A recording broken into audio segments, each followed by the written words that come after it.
Netcasts you love. From people you trust. This is TWiT. Bandwidth for Ham Nation is provided by Cachefly at CACHEFLY.com. Ham Nation is brought to you by ICOM. Go D-Star and go mobile with ICOM's ID 880H and IC 2820H. For more information, visit ICOMAmerica.com/HamNation.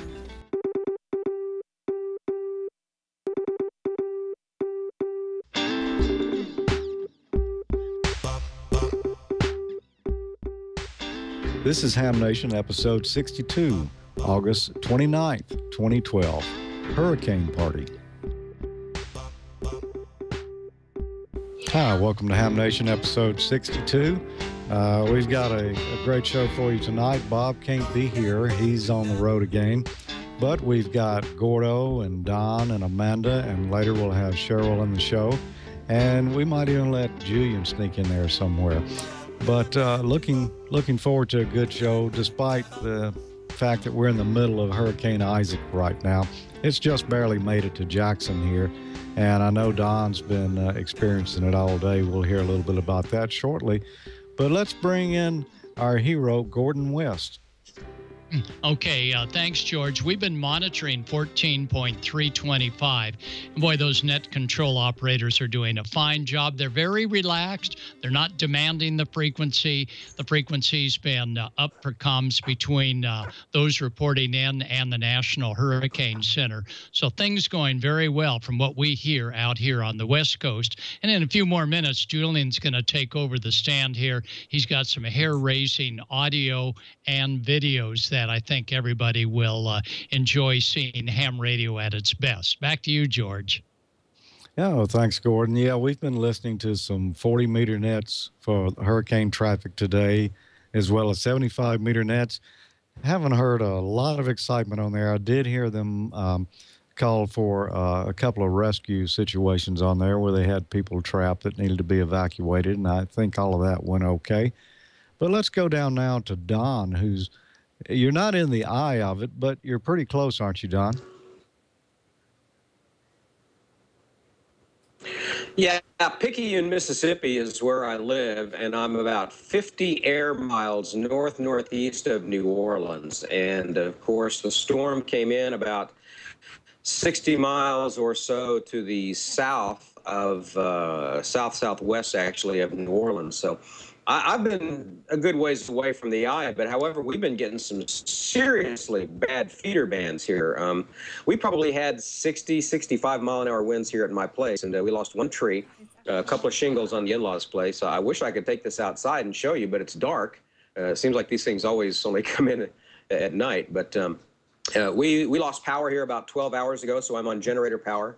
And luckily, the Wi-Fi is working and the internet, the DSL is working. So, yeah, we're doing as best we can. I just made a gasoline run. Actually, went up to refill the gas cans for the generator, and saw, thankfully, a lot of power company bucket trucks out moving around. So hopefully, we'll have power on before the estimated 2-day restoration period that we were quoted earlier. So, but there were some, as you said, some harrowing rescues, especially down in Plaquemines Parish, which is south of New Orleans, right along the Mississippi River, where you see it come in, you know, on the map as it snakes down to the Delta. Some levees apparently were overtopped, and there were 10 and 12 feet of water in some homes, and people were being rescued from their attics and from rooftops in the pre-dawn hours. This all started around 5 o'clock in the morning. So yeah, there was some harrowing rescues, and it's been a pretty stout storm for a minimal hurricane. It came in with winds of 80 miles an hour, I believe, which is a medium category 1. But I was hearing some of the weather people say that the central pressure, the barometric pressure, which is one gauge of the strength of a hurricane besides just the wind speed, that they had seen hurricanes with much higher pressures. And of course, the lower the pressure, the stronger the storm. So this probably were it not for a lot of dry air being sucked into it out in the Gulf, keeping the wind speeds down, this probably would have hit as a Category 2. And once it made landfall around the mouth of the river, it just kind of wobbled around down there. And I think it's moving 6 miles an hour right now, and it's only to Baton Rouge, which Baton Rouge is 90 miles to the northwest of New Orleans. So it's only traveled that far in, 24 hours. I mean, there's a lot of rain. We're probably going to get 20 or 25 inches of rain out of this deal. So, George, back to you. Yeah, I agree, Don. A lot of rain, more than expected since it slowed down. I heard, actually it came on land and then backed off in the Gulf a little bit and finally came back on land again this morning. Here we're expecting, I think up to 12 inches of rain. They may have updated that since because it's taken a little more westerly course. But I know they've really had a lot of rain in New Orleans. Of course, nothing like Katrina, as far as damage from the winds that I'm aware of. And flooding as well. There was some flooding on the Mississippi coast, I understand. And, some, like you said, down in Plaquemine Parish. And some of those folks may disagree that it's not as bad as Katrina. At least I heard one lady saying that earlier on the Weather Channel. But not nearly as severe where I am, and I don't believe in Mississippi at all. Probably not Louisiana. We've got Amanda with us also tonight. Amanda, give us an update on your status, please. Yes, still married, still active on Facebook, and still active in the ham world. Oh, okay. But you're not running a marathon yet. No. Sorry, I just had to make a joke there, you guys. Hey, Don, I hope you guys are doing okay. I'm so sorry to hear you're not without, that you are without power. And boy, I think a lot more people are suffering from this hurricane than we did in any of the fires throughout Colorado and all of our history of being Colorado. So God bless you guys. I hope you're doing all right. Okay. Any ham tales for us tonight, or is that still kind of being postponed? It has been postponed because I hadn't asked anybody for any stories here lately. I could tell you what we've been working on here in Colorado, and that has to do with Allstar nodes and also Asterisk. And I sent in a picture here to Karsten, and if he'd like to put that up, this is going to talk about our Allstar system, and we call it the K0JSC Fund System. That's Jeff, my husband. And what it is 3 repeaters linked all by a VoIP system similar to IRLP and Echolink. Part of what makes Allstar unique is that it's a modified version of the Asterisk PBX phone system.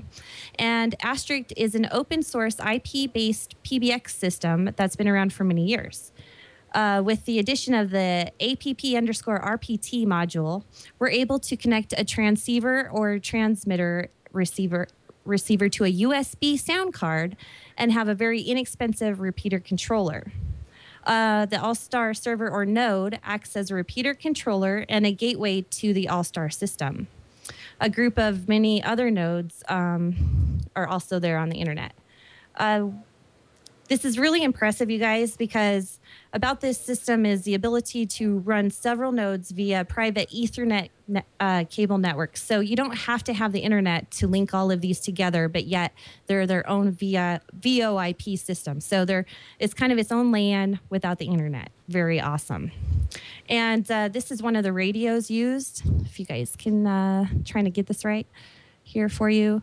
It's a Rocket M5, and it's made by Ubiquity Systems. So we hook these to 5.8 gigahertz dishes. So they're about 2 feet, pretty big guys there. And they put them up on a couple of towers, hook up some repeaters to them, and they can all be linked via this VoIP network. So that's what Jeff K0JSC has been working on here in Canyon City.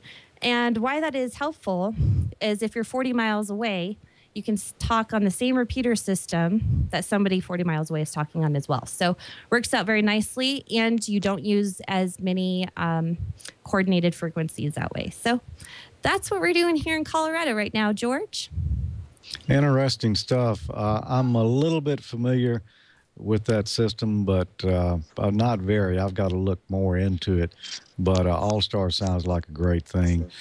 Gordon, let's bring in Julian there and talk a little bit more about the weather here. I think he's got something for us, doesn't he?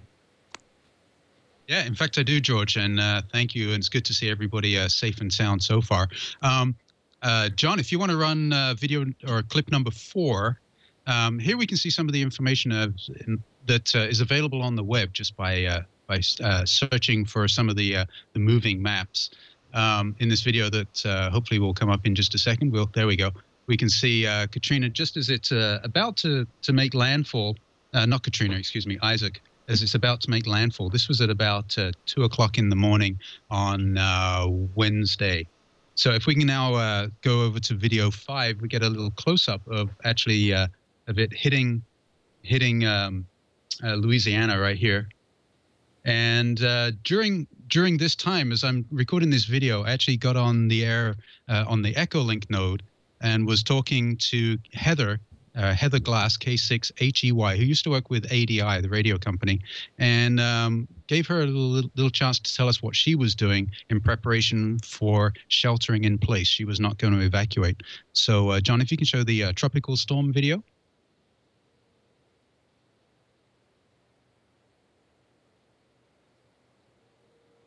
Okay, there we go. Okay, Heather, K6HEY, this is N3JF. You're up there in Louisiana, so why don't you tell me what's going on? All right, well, thank you, Julian. Yes, K6HEY here in Broadmoor, the heart of New Orleans, Louisiana. We are bunkered down for shelter in place for currently Tropical Storm Isaac, but very likely to make landfall sometime during the day or evening tomorrow as a potentially Category 1, possibly strong Category 1 or better hurricane. We are, in my home, prepared for about 5 to 7 days without power. Next door, where my mother lives, they are prepared for about 14 to 20 days without power or outside availability for food. We do have everything ready and prepared here on our block. Most of my neighbors are very prepared with more than what's been televised as being sold out in most of our grocery stores. Everybody I do know is well stocked with water, food provisions, ways out after the storm, but before something else happens, as did nearly 7 years ago today, actually 7 years ago on Wednesday. If need be, about 5 hours from now, I may get a call to go down to the EOC with either the search team or possibly evacueer. Who knows who calls me first, but I am definitely ready, willing, and able. Also, it's been a little more than a decade since I've been in an active EOC, and I'm extremely excited to hop back into it. K6HEY.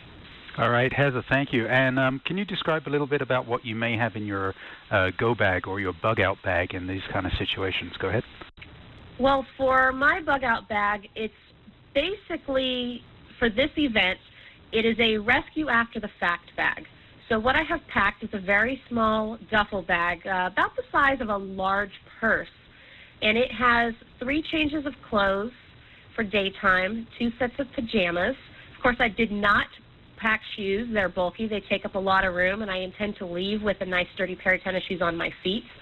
What I do have, however, separately from that bag that is pre-packed, ready to go in the event we do need to be, again, post-event rescued or evacuated.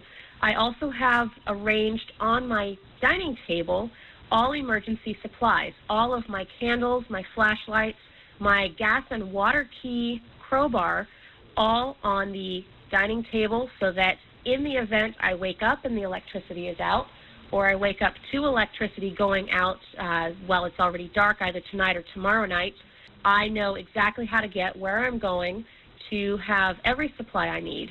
The freezer is stocked with frozen gallon Ziplocs of water to help keep it cold longer. Most of my food that is prepared is shelf stable, and I intend to keep it that way. I have pre-cooked beans and rice, things that will keep well and don't need a whole lot of extra seasoning. So definitely ready to sit here for up to a week or, you know, get out of Dodge if waters start rising.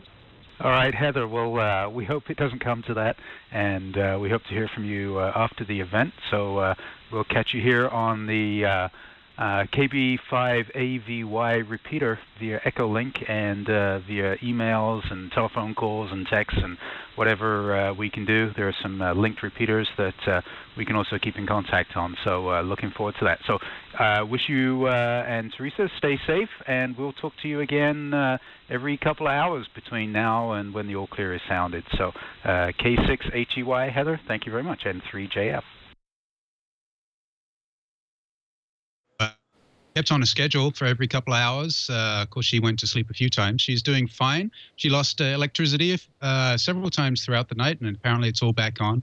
So some of the social media also came into effect also with Twitter and Facebook updates. And I had phone numbers for her family and friends outside of the area too. So we pretty much had everything covered. So that was good. One last thing, just as they were shutting down the net on Echolink, was a little emergency system that occurred. And if, John, you can play number 11, we'll just give that a few seconds. Go ahead. All right, it's N5UOA. Let me know when you're ready to copy. N5UOA, he's on a repeater. You have to give it on voice only. Yeah, I know. Are you ready to copy a message? I need you to give this to the authorities for a possible rescue. I've got a Twitter message that came across, and it went to the TV station, but I don't know if they've picked it up or not. Can you copy a rescue situation for me, over? Yes, sir. Go ahead. I'm ready to copy. This is TB5, and you are. Go ahead. Okay. 7 children. I repeat, 7 children. Plus 8 adults trapped in high water. All right. So basically, you can hear the Echolink system was actually being used to forward tweets from Twitter to get a whole bunch of people rescued. They were up in water up to their shoulders and were evacuating up into higher ground. And I'm pleased to say that, as it was later reported, the rescue actually went very well. So with that, I'll pass it back to George, and then I know that Gordo has something to say on this matter also. Back to you, George. Okay, Julian, great report there. And, we're still in the middle of it here, although I think the worst is past, but there's going to be a lot of flooding down in South Louisiana, probably all across Louisiana and parts of Mississippi. And Gordon, Bob really doesn't like antenna tuners, but he's out of town this week, and I think we can talk about those whenever you're ready. Well, we're ready now. And, antenna tuners are what many hams had to turn to this morning after they discovered that their tower and their big beam antenna or their well-placed cubicle quad came down in the hurricane last night. And we talked to several folks, and a lot of folks have the manual MFJ tuners. And I just wanted to quickly go over with everyone how relatively easy it is to tune up an unknown antenna. And we've hooked into a dipole antenna I have that is not resonant, very similar to the dipole non-resonant antennas that they're using right now in New Orleans to get back on the air. We'd like to feed it with ladder line, but we don't, so we have coax cable, but the run is not very long. There will be SWR after the tuner up to the non-resonant antenna. But here's the question, how do you tune the tuner? Well, first we add the volume, and you hear that coming from the ICOM transceiver here. And now I'm going to take both outside knobs and move them straight up and down. These are the capacity knobs that tune the capacity. Then I'm going to come down here to the inductor knob, and by listening to this background noise, and I'm going to get off that carrier, there we go. I'm going to tune it until you hear the noise begin to come up. Here we go. Listen carefully. Better, better, better. That's it. This is the sweet spot. Not here. You get the idea. So what we've done now is we've adjusted the control knob controlling inductance for maximum received signal. Now I'm going to adjust the 2 capacity knobs. And I do that quickly. Hear them come up? I have now preset that antenna tuner for being able to transmit and receive on this particular band. Right now we're up at 7266, and there's somebody there, so I'm going to drop down to 7209. And then I'm going to, ensuring that there's no one on frequency that I would accidentally cover up, I'm going to go to AM, and I'm going to transmit, and I'm going to bring the SWR down. And you'll see that on this needle right here. Here we go, AM transmitting, and there's the dip of 1 SWR. There's the dip again. And if we take a look now and look at the actual transceiver, and there we go, you'll actually see where the SWR will all of a sudden, I'm sorry it's out of focus, but if you were right here, you would see the SWR shooting up and down as I fine-tune this antenna tuner. So it points out that an antenna tuner can be first preset by doing it on receive audio, and you can hear the difference. And once we go to single sideband, lower sideband, and start transmitting, this tuner is resonant, and it's going to cause the radio to put out full power and jam 100 watts into both the coax that'll probably radiate, but more important, that antenna that's left after the hurricane.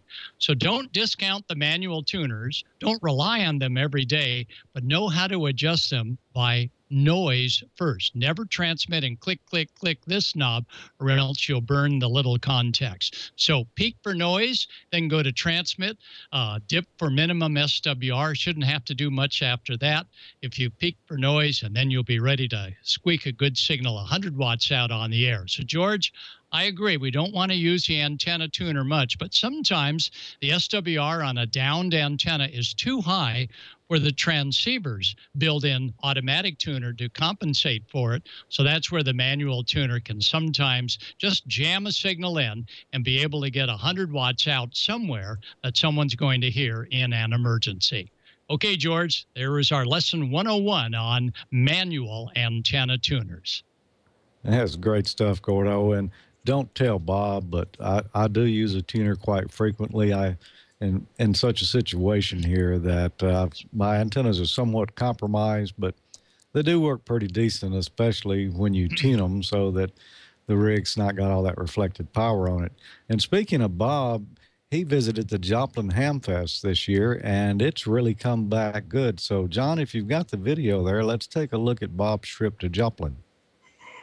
Saturday, I attended the Joplin Hamfest, and I'm happy to report that everything is alive and well in Joplin over a year and a half after that disastrous tornado. There were hundreds of guys came from many states around to attend the Hamfest.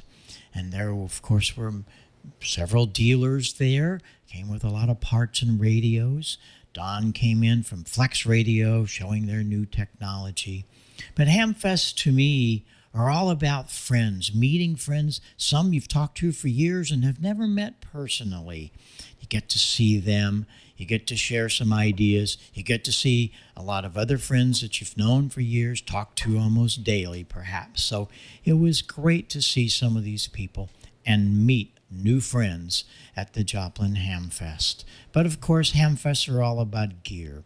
There were radios, old classic AM radios, of course, many receivers for AM and sideband. There was even a sideband adapter that you could take your old AM receiver and allow it to receive single sideband, that new thing that happened back in the 50s.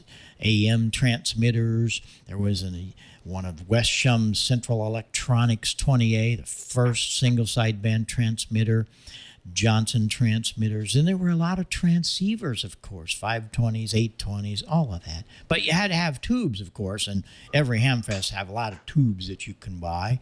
Have to have those. Amplifiers, there's audio amplifiers. There were small RF amplifiers, and there were some big RF amplifiers. But then there were some historic things. There was an ART-13 there, one of the very same radios that's on board Fifi that we saw here on the show a few weeks ago. And Al Gallo had one of the 458 transmitters there that they use for intercommunications. A lot of classic radios. You can always find classic transmitters and receivers. And here was a Yaesu, one of the very first Yaesus. And W0HRO brought his HT32 beautifully restored. But of course, we could always go home with a classic old telephone if we needed to call home. It was fun in Joplin. I hope you all get to attend the Joplin Hamfest next year. From Joplin, Missouri, this is Bob Heil, K9EID. Well, that really did look like a good Hamfest there. I didn't realize that the Joplin Hamfest would be quite that large, and I saw several things there that I'd really like to have. You know, ICOM's a sponsor here on Ham Nation now. We're really proud to have them along, and they're running some contests with us as well, and we'll be talking about those a little bit here shortly. But right now, we've got Leo with an important message. Hello, Hams. Hello, Hams. How are you, Gordo, Bill, Amanda, George? How's the soldering going, huh? I'm actually, and everybody should do this, like Smoke and Solder on Facebook. George has a great Smoke and Solder page on Facebook, and I follow it all the time. It's great. Time to tell you a little bit about our sponsor, our great sponsor. We love ICOM. I first got to know ICOM, of course, when Ray Novak came here and set up the TWiT Brick House Ham Shack. He just did a great job. And ICOM has just been knocking it out of the park. They were one of the first companies to work on D-Star. Do you know about D-Star? I really got excited about D-Star because it combines amateur radio with the stuff that I'm also really interested in, digital technology and so forth. ICOM has two really great D-Star radios. The one for kind of, as you're getting into this, the ID880H, if you're new to D-Star, this is a great entry-level radio. VHF, UHF dual band, of course. One band at a time. It's got a very easy-to-use band switching system, great menu structure. It's very easy to program. Big display, backlit buttons, everything you're looking for. Lots of memory, too. 1,052 channels. That's enough, I think. Probably enough. Fast multiple scanning for maximum reception. They offer a software for programming it online, which makes it very easy. You connect it up via USB, and it's so simple to program it. That is such a nice feature. And then the 2820, which is the D-Star radio I have. I've detached the faceplate. I love this magnetic faceplate. And this is a super, super D-Star radio. Almost all VHF and UHF bands available. True dual watch receiver capability, so you can monitor both bands, two bands simultaneously, including within a single band. Dedicated function button to call up assigned functions on the display. You can see right down here. Very nice interface, large adjustable LCD. And when you get the optional UT123 unit, you get the GPS receiver, as well as it becomes D-Star ready with a built-in GPS receiver.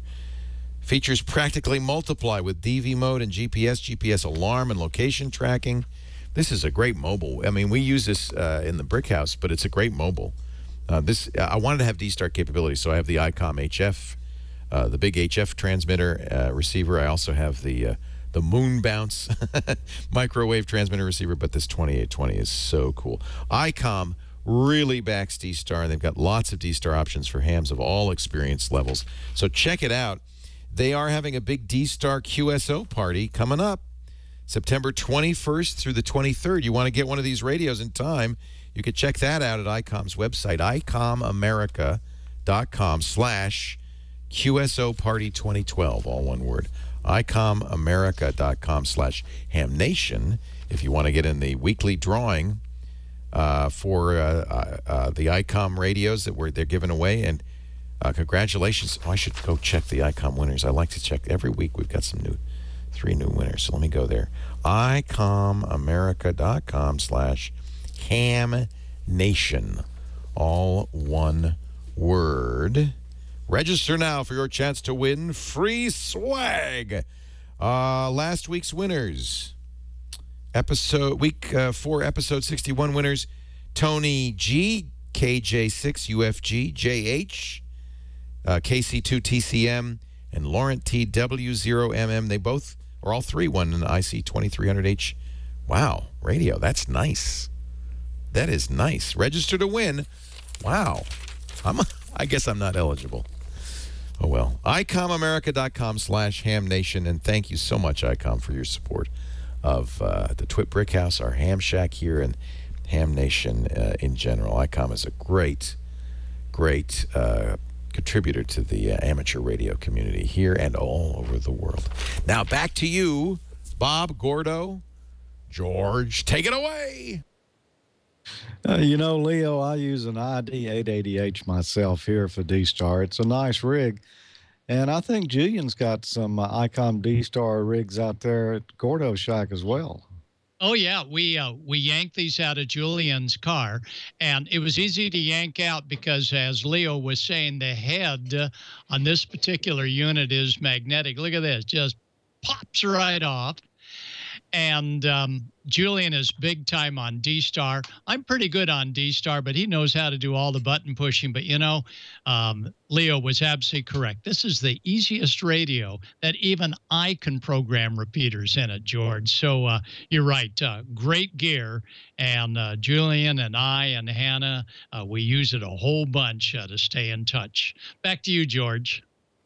Yeah, those are great radios, Gordon. And the one thing I really like about them, you can program them yourself manually, or you can use a computer and program them, or you can have one of your buddies in the area just send you his programming and load it straight into your radio and you're ready to go. That's a so, way. Was a big benefit for me because I was brand new to D-Star. Don, I think you've got some Newsline for us. Do you want to kind of introduce a segment?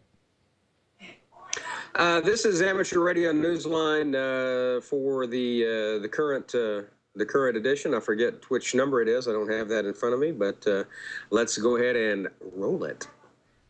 From Amateur Radio Newsline Report number 1828, here are the Ham Nation headlines for Wednesday, August 29th, 2012. The FCC has released its long-awaited report to Congress into the uses and capabilities of amateur radio service communications in emergencies and disaster relief operations. It also delves into the existence of impediments to this aspect of personal communications. But don't look for congressional action to override private land use restrictions, more commonly known as conditions, covenants, and restrictions, or CC&Rs, even if hams believe that these restrictions hamper them in times of emergencies. This is because, in its view, such restrictions do not constitute a significant impediment to ham radio or those in the United States amateur radio service. In its report, the FCC noted that some of what it calls commenters recommended that CC&Rs be preempted if they prohibit antennas that are within certain limits. Others suggest that private land use restrictions on amateur antennas should be permitted only for safety considerations and not for aesthetic reasons.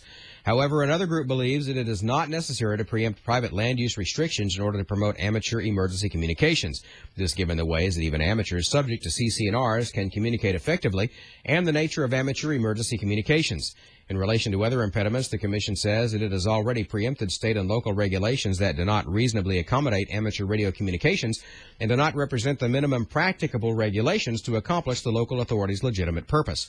The Commission says that it has also addressed regulations regarding possession and operation of amateur radio equipment while driving.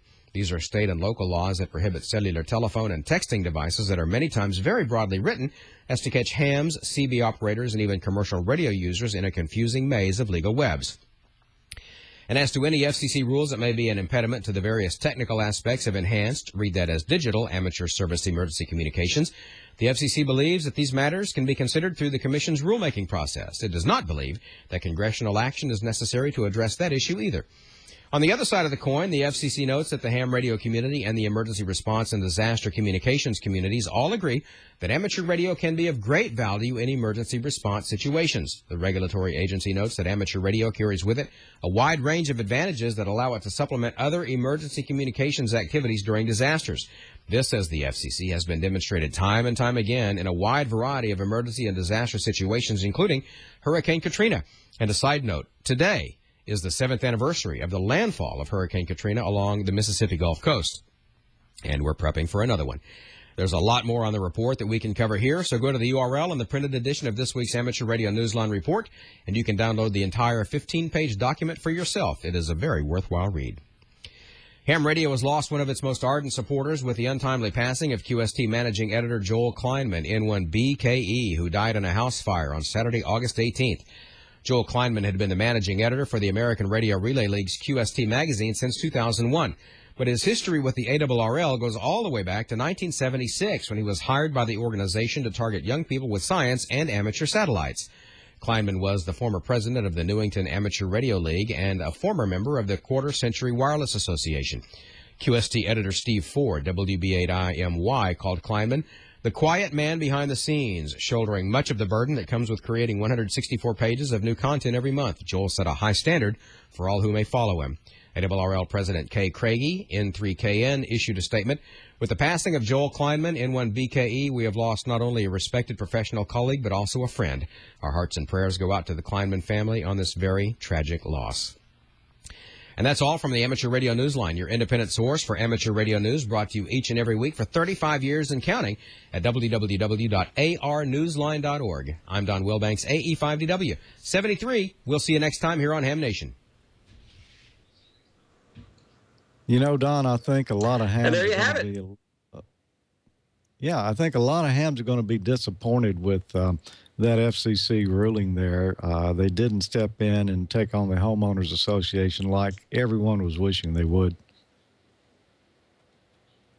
No, it's actually, I think it's going to turn out to be much ado about nothing. There really wasn't much of substance in there that hams could hang their hats on. It was just, I read it and I wasn't real thrilled with any of it. So business as usual. You know, you got to put your antennas up somehow. And, the main thing with the CCNRs, they said, is that plenty of hams out there now who are making great contacts with attic antennas or with hidden antennas or stealth antennas, and that they didn't feel the need to go against all that and open up that can of worms. So there you go. That's, I guess you can look at it one way is, they're not standing behind us. You can look at it as another way is it's a testament to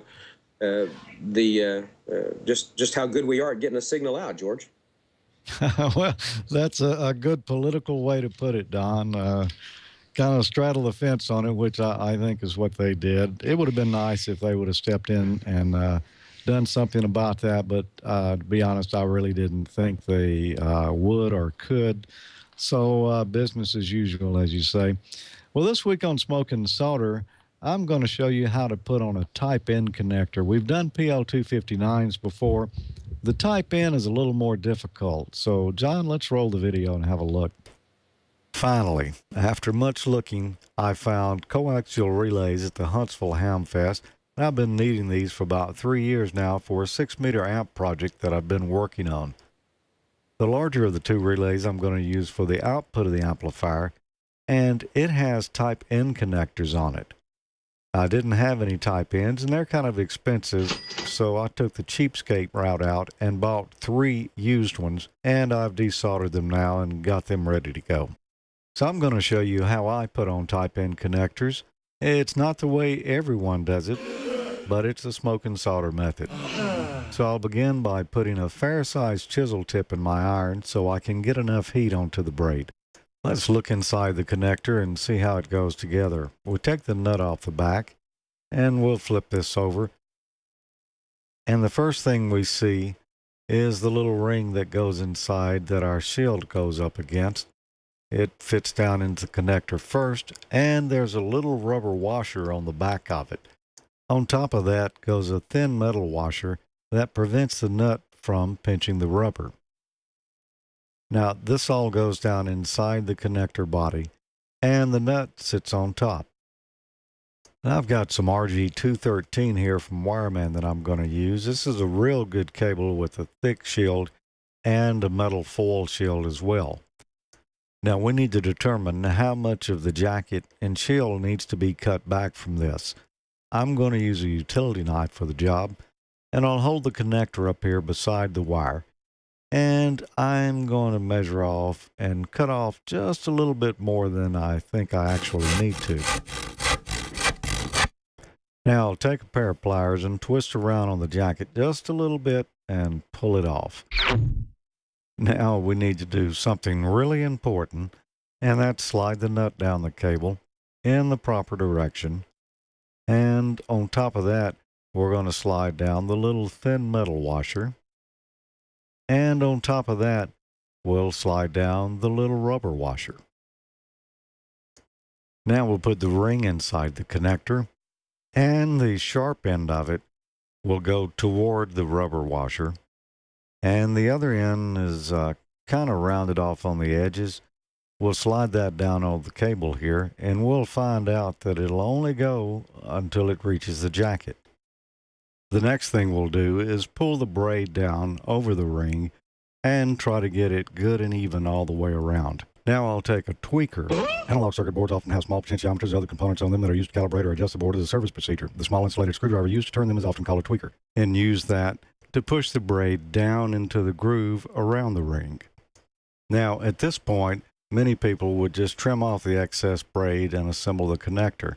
However, I like a little more strength, so I'll tin that braid and get it good and flat all the way around. Of course, I'll start out with some solder flux paste and put a little thin layer of that, and then tin the braid, being careful not to leave any lumps that are going to make the connector hard to assemble. Next, I'll take a single-edge razor blade and a pair of small diagonal cutters and cut away the excess shield. Now I'll go back to the soldering iron and just kind of touch up our tinning job there to get it good and flat. Now I'll inspect it from the end of the cable, and I see that none of the shield is hanging over the edges, and it looks good and solid all the way around. So the next thing we need to do is to trim off the insulation here from around the center conductor. Now I'll use a utility knife to do this, and I'm careful that I don't nick the center conductor in the process and weaken it.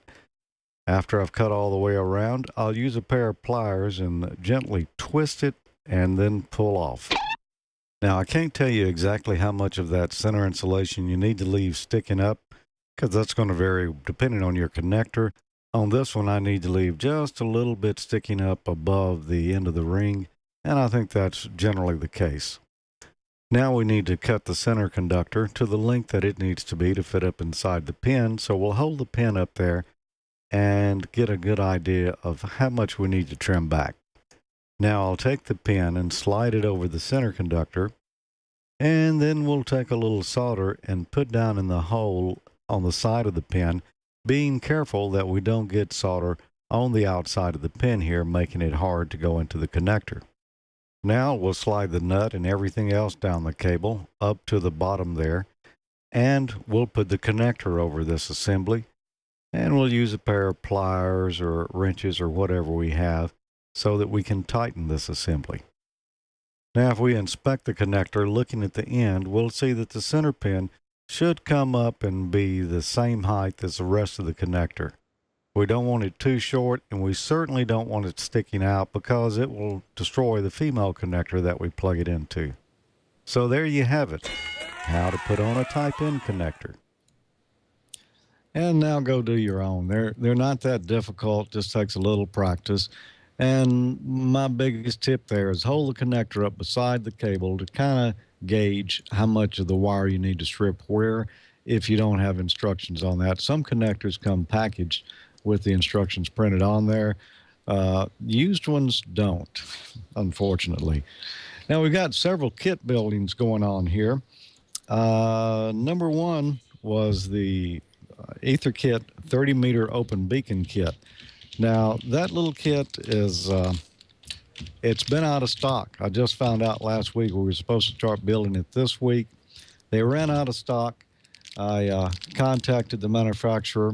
They got some more back in stock like a day or two ago, and I saw someone on the chat room say just a moment ago they're out of stock again. So way to go, Smoke and Solder fans. Get your kits. We're going to hold off on building these. We're going to start September 12th, so you still have a little time in which to order your kit. And this is going to be a lot of fun. I noticed some people were asking, what is a 30-meter beacon? Well, a beacon is just a little low-power transmitter that you put on the air, and it sends a CWID. This one also does several other modes, Hellscriber. I can't remember all the modes right now, but it's on the website at etherkit.com. You can learn more about it. and build along with us. This is going to be a lot of fun. There's some little toroid coils in there that will wind, and we'll go through all the steps and see that you get your kit built right. Now, the next thing that I'm going to build after that is this MFJ 4-to-1 Ballon kit. This is a kit they developed just for Smoke and Solder and Ham Nation. It's got the coil or actually the toroid in there that will wind the coil around. The hardware you need, the PVC pipe that will build it inside of, and you can get that from MFJ Enterprises. There's the link right there where you can order it. And the last kit that I've got lined up currently, and this will be a little bit in the future yet, they do have stock on these, and this is the SoftRock RXTX Ensemble. It's a software-defined radio transceiver. In other words, it's a receiver and a transmitter both.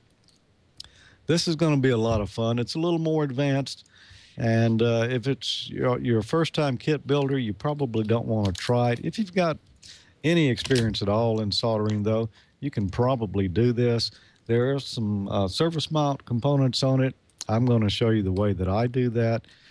You should be able to do it. There's quite a few parts in here, so like I say, it's not a first-time kit builder's dream, but with a little experience, you could probably jump right in and build this one. And you can get that at 5-.com. Now, on to the contest. You know, ICOM's having that weekly drawing on their website at icomamerica.com/en/hamnation. Go on there and sign up, and you've got the opportunity on there to tell us what you like and don't like about Ham Nation and kind of guide us along and help us to produce the shows that you'd like to see. They're also giving away swag on there. So, hey, doesn't cost anything. Go register and, you know, support ICOM because they support Ham Nation.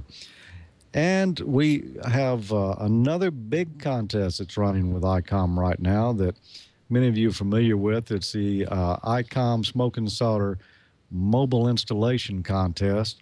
We have a Facebook group called Smoke and Solder. Go on there, sign up. Unfortunately, if you haven't done so already, today or midnight tonight is the last that you can post an entry on there. What we're asking people to do is go on the group, create an album, and post photos of your mobile installation there. And we're having viewers like the different albums there. And depending on, you know, who gets the most likes, we're looking for the best or the most unique or most innovative installations. Ray and I will go through all the albums in the next couple of days, and hopefully by this weekend we'll have a poll posted at the Facebook Smoke and Solder group where you can go and there'll be the top 10 entries there, and you can vote on whichever one you prefer, and that person is going to win one of these. That's right, it's the ICOM IC7000 HF, VHF, UHF all-mode rig. A great little rig that, boy, it's, I don't know, it's heads and above everything else that's out there in a mobile rig, and it would make a nice bass rig as well. So visit the Smoke and Solder group at facebook.com and enter the contest if you can get your pictures in by midnight. If not, at least go in there and see some of the great installations. There's some fantastic installations on there, stuff I would not have believed when we started the contest, but it's worth having a look at. You'll get some good ideas off of there as well. Now, last week, you know, we gave away a Diamond X50A antenna, and we appreciate the folks at Diamond giving us that antenna to give away. And that went to, who did that go to? Well, I've got the wrong paper here. That went to Brian, KI6ERR. And thanks, Brian. You should probably be receiving the antenna the next day or so. It's already shipped out. But with everything else going on, I failed to give a question out for a contest for this week. So I don't have anything to give away in our regular contest this week. However, I've got a great prize for next week, and that's going to be this ARRL antenna book. It's got, wow, almost everything you'd want to know about antennas in there. It comes with the CD-ROM version as well, and there's some antenna building programs on there that'll help you out. A great resource from the ARRL.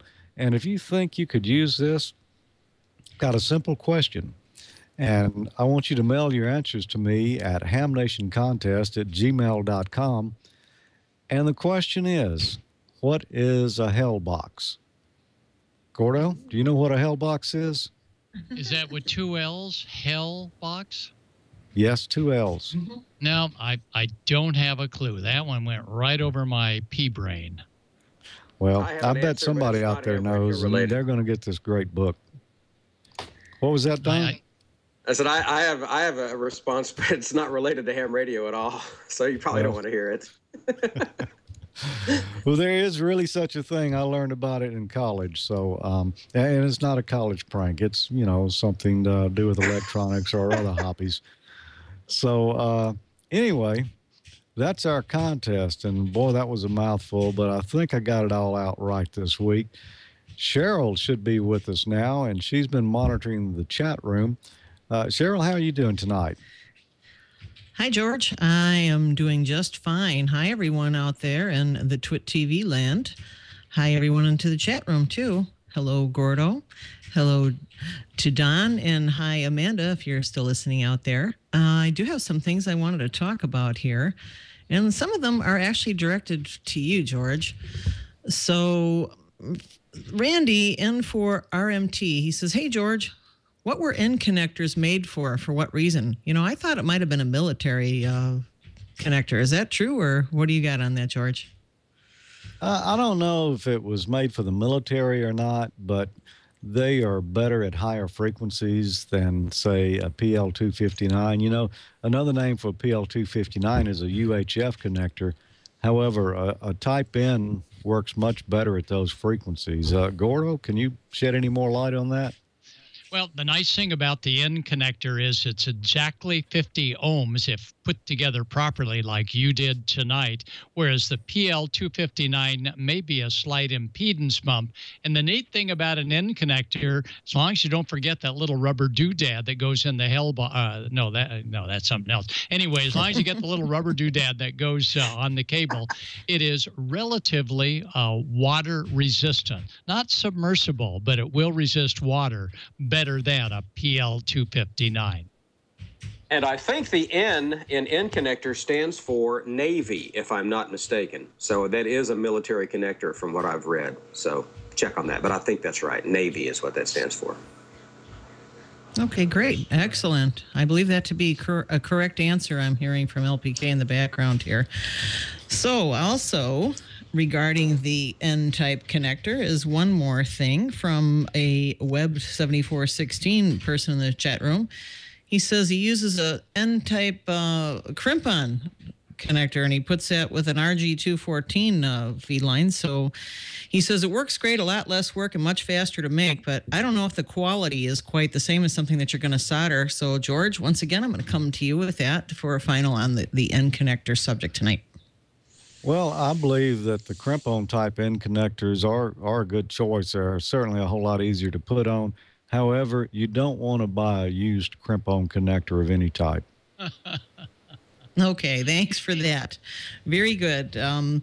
Also, it looks like that AG6HE, Dennis, he did want to, I did give him the etherkit.com website that you mentioned a little bit earlier, but he says on the website it really didn't tell so much about what that open beacon can be used for. Is there any other things that kit can actually, the open beacon, be used for, George? Well, you know, a beacon is just generally a small low power transmitter that you put on the air to kind of help determine propagation. Like this one, after I build it here, I'm going to put it on the air, and I'm not sure what mode I'll put it on, if it'll be CW, HellScriber, or one of the other modes that it supports.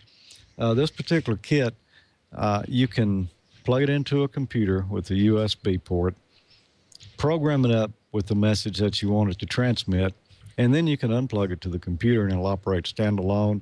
It's low power, so it'll run off a battery. I'm going to just put it up on the air and leave it there for a period of time. And I'll just ask viewers, to send me an email and let me know if they heard it. And what that'll do is let us know in different parts of the country, how the propagation was at that particular time, whether or not they heard the beacon. And, that's the primary, purpose of a beacon. It's just something you throw out there and people see if they can hear it. Now, the airports and all use beacons for aircrafts, and there's other uses for them, but generally it's just to put a signal out there so that it can be heard. And Gordo, anything you can add to that? No, beacons are terrific for propagation, and our best beacon out here on the West Coast is the series of VHF and UHF beacons on Mauna Loa volcano in Hawaii. And we hear the 2-meter and the 440 beacons coming through quite regularly during the summer months, but we would never know that the band is open if it weren't for those propagation beacons. Back to you. Yeah, exactly. Another thing that I'm thinking a beacon is used for is a ham radio game. We did that with the North Shore Radio Club this past summer at one of the meetings. We had a fox hunt, and that uses a beacon, I believe, also at some level, right? Yeah, that is a type of beacon. Mm-hmm. Very good. And some D-Star information here that they were talking about. N5 ASH Skeeter, he had a question. Is a D-Star radio of any use in an area where there are no D-Star repeaters? And of course, a lot of people like to jump in the chat room and answer some of the things too. So I want to bring back Michael, VK5ZEA. He says use a DVAP dongle or build up a hotspot with a GMSK modem with a surplus FM radio. There's some other choices there. And, you can actually the ICOM 2820H is a great D-Star radio. And I've always used it through a gateway, which I had to be registered for.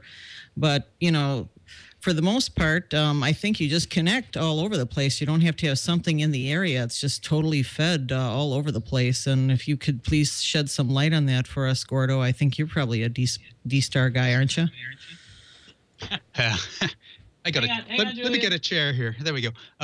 Basically, what you need to do to get out on D-Star is register on the gateway, then get your radio, and then actually the radio will do everything for you, provided you know the frequency that the repeater is on. What I do recommend is people go to the YouTube, go to YouTube on the web and sign or subscribe to the ICOM America YouTube channel. And there are several videos up there which show you just how easy it is to get up on D-Star. And I know how good those videos are because I had something to do with them. So again, go to YouTube, look, do the search feature, look for ICOM America, go look on their channel, and you'll see how easy D-Star is. It's, as their saying is, it's different but not difficult. Back to you. Hey, thanks for that answer there, Julian. I appreciate that. Another thing, you might want to just check out the www.ns9rc.org and go in there. There's some basic D-Star information and a pull-down menu. That's one of the organizations I belong to, but there's some basic stuff in there for programming it. And I learned how to actually do the programming myself with the, the special cable and the software. I don't think I could handle any front panel programming. There's not even a way that I could possibly think about doing that.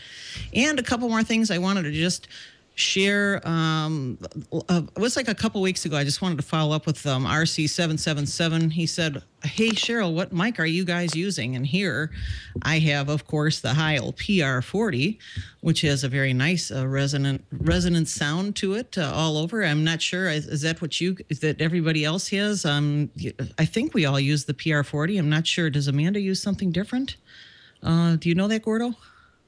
Hers is pink. Doesn't she have a pink? Yeah, she's got a pink radio microphone. We're using the same mic, but we're going through the Alesis mixer. And the Alesis mixer allows us to add bass or more treble. So we do have a little bit of equalization on the PR40. How about you, George? I'm actually using a PR30 here. It looks similar, but you can tell it's different because it tapers down a little bit here toward the end of it. It's a very similar microphone. I think the PR40 has maybe just a hair more low end to it, but with my voice, I don't need that extra low end. It would probably just make it muddy. So Bob picked this out for me, and I'm just thinking he knew what he was doing. Oh yeah, it sounds really good there, George. And there was something else I just wanted to share because people said, "Can you listen on the radio without a license?" And there was a couple people in the chat room that referenced Radio Reference allows you to listen to ham radio or any kind of radio, I believe, without a license. And one other one was globaltuners.com. You can listen to real radio. So there's some other thoughts for you guys, just in case you aren't a ham just yet, but that might inspire you to become one too. So we can talk to you on the air. So and so far, anything else that you wanted to add there, Gordo? Well, over to you. Roger, on that. And that's a good-looking microphone that Don has emblazoned on his right his right shoulder. Yeah, good job. Yeah, I have two PR40s. This one is a little bit flat, though. Yes, indeed. All right. Yes, amateur radio operators holding a license certainly can go in there and buy gear, and so may non-licensed hams, as long as they don't transmit. Perfectly okay to get the radio before. And we always recommend get started with a dual band 2-meter 440, because even though you're going to explore some of the higher bands and some of the more advanced modes such as D-Star and Echolink and IRLP and some of the other digital modes, you need to find a local club, and you'll find them first on 2 meters and 440. So new hams or hams to be, get a dual bander. Don't transmit, but do a lot of listening, scan up and down the band, and you'll hear some local signals. And probably they'll invite you over the air as a general announcement when the next club meeting's going to be. Back to you, Cheryl. That's a great idea, Gordo. Thank you for that answer. Perfect. I agree wholeheartedly there. Well, I just want to thank everyone for your great questions, and they were very interesting, and hope to see some more questions coming through the chat room in the future. Thanks, everyone, for answering those questions, too. It's kind of a back and forth. We try to cater to your questions, and even if there's something that we don't get to the same week, we try to keep them coming, and the answers through our hosts, as always. Nice to see you in there. And 73 from Northeastern Illinois. This is Cheryl, K9BIK. Thanks, Cheryl. Some good questions this week, too, and I think we answered them all sufficiently. And we're looking forward to having Bob back next week. I assume he'll be here. Haven't heard different. I'm not sure where he is today, so maybe he'll tell us about it next week. Maybe he'll even have some pictures or video for us.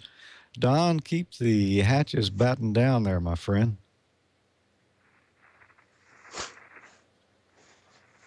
Yeah, I'm going to go and get rid of the generator, and we're going to tell ghost stories.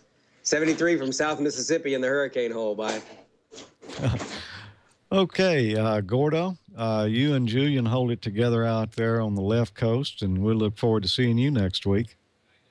And we'll look forward to seeing you as well, George. We're on 7268 right now, and I'm not sure if we're going to QSY. If we do, we'll probably QSY down a few kilohertz, so we're absolutely clear of any hurricane local nets. And but you're hearing it in the background. 7268 is tuned in, turned on, and we're ready to roll. Back to you, George, for a final 73 all. All right, good deal, Gordo.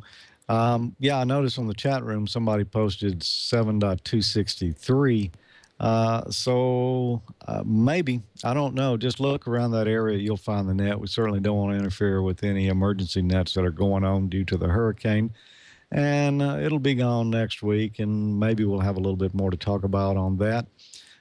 Here, I think I'm just going to have rain and wind, and probably not quite as much as Don has down there. So join us on our after show nets. You can find them on 80 meters. It's going to be 3.847. On 40 meters, it's 7.268 or 7.263. On 20 meters, it's going to be 14.268. And for you digital people, you can catch the Echolink net on Dewdrop N conference server. That's star, DROPIN star. I didn't spell that right, did I? Star, DODROPIN star, or node number 355800. And for you D-Star users, you can catch us on Reflector 14 Module C. If you don't have a D-Star radio, you can listen at wx4adx.com. So 7-3, everyone, from Jackson, Mississippi.